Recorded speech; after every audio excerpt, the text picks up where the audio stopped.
Let's get salty!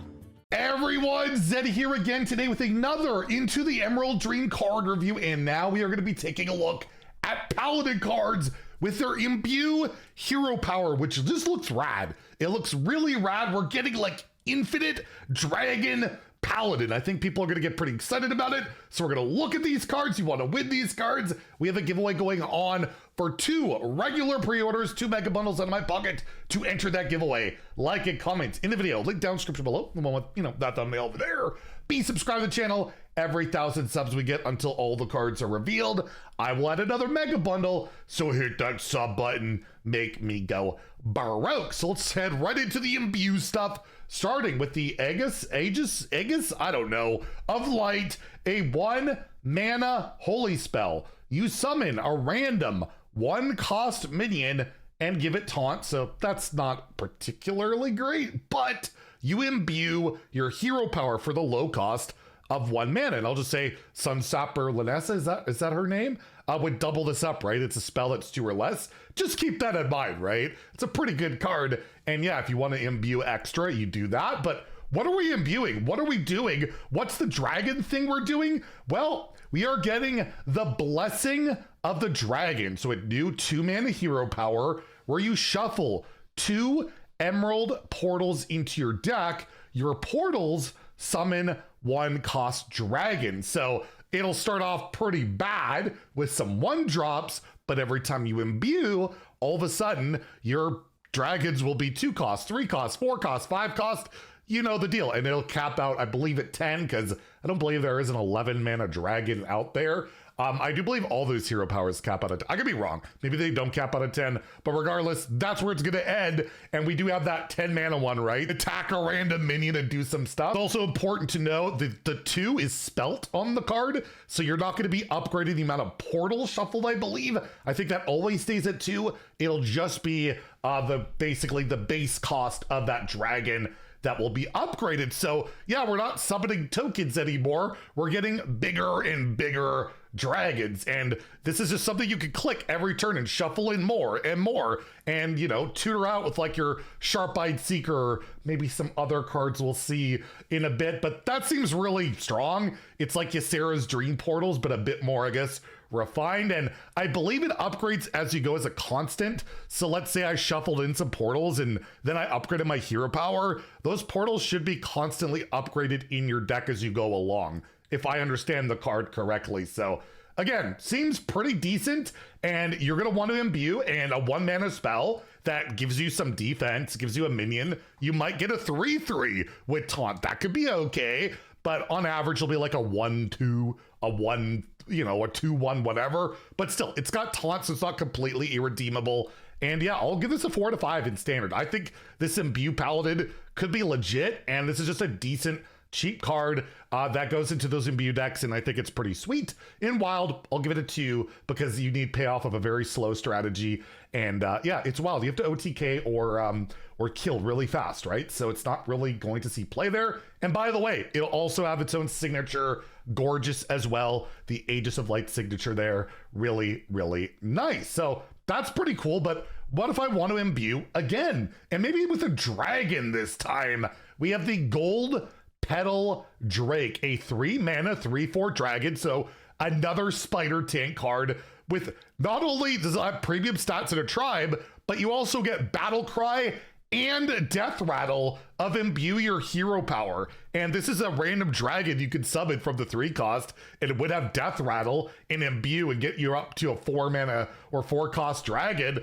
I mean, that's pretty darn good. That's 2 imbues, unless it gets silenced or transformed or stolen by some means. That is incredibly strong. You're playing, a premium stated tribal minion on curve. You might have other dragon synergies. All around, really good card. I don't see why I would not play this in my imbue deck. The only thing keeping it from being like a 5-star card is it's purely for an imbue deck. I'm probably not playing this in literally anything else, and I don't know how good the imbue stuff will be, but it does seem pretty darn solid. So again, I'm gonna give this a 4 to 5 in standard, a 2 to 5 in Wild, because imbue is gonna be way too slow in Wild unless it leads to an OTK, and summoning random dragons is not gonna lead to an OTK. So yeah, we'll give it a 2 there. But yeah, pretty crazy stuff here. Like, I think this is a really sweet archetype, unlike, you know, certain cards I saw yesterday that I was molding about. And this also will have a signature as well, which is pretty darn nice. But you know what? I've been shuffling all of these cards into my deck. I would really like to get one. So why not play Dragon Scale Armaments, which is a 1-mana holy spell. So again, can synergize with your Sunsapper Lanessa, where you draw a spell that started in your deck and one that didn't. This is 1-mana draw 2, as long as you've shuffled something into your deck. I think Warrior needs this for like Moldara to, well, no, that card's probably pretty lost, but regardless, pretty good, right? It's not a dead card. If you haven't shuffled, you can play this just to cycle if you really want. I feel like this could be a card that sees play just regardless, because it's 1 mana, draw a particular card. It's a spell. Like maybe a Libram Paladin in Wild plays this. I don't know. It's a holy spell. It can be tutored. It can tutor your Librams. Like, you don't have to necessarily shuffle in a card for this to be good, but if you have, it's phenomenal. It's an insane card. And yeah, works really well with your imbue stuff, works well with anything else you may have shuffled in.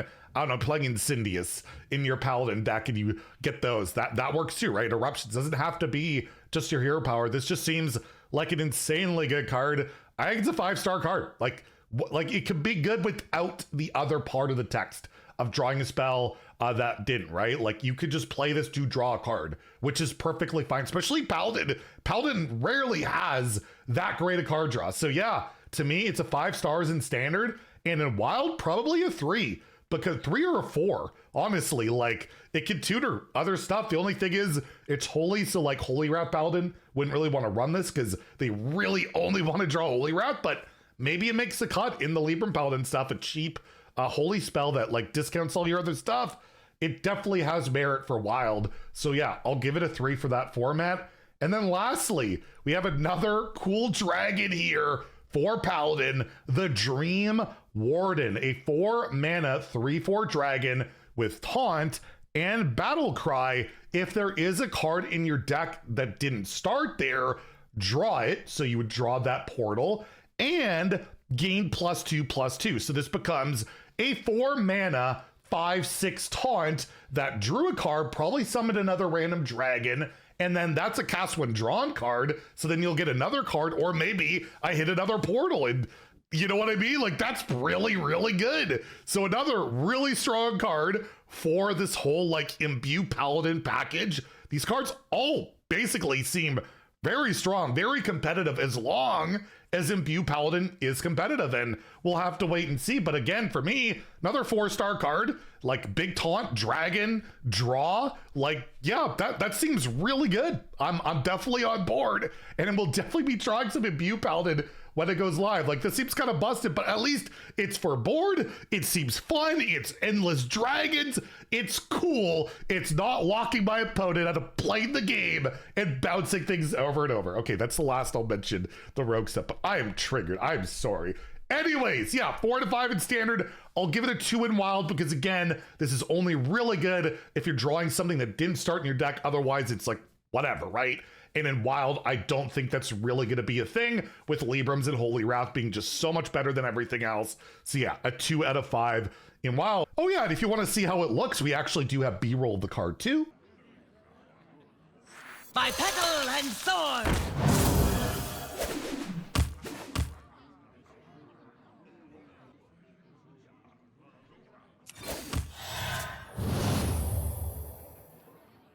Another realm awaits. Mistakes of the past.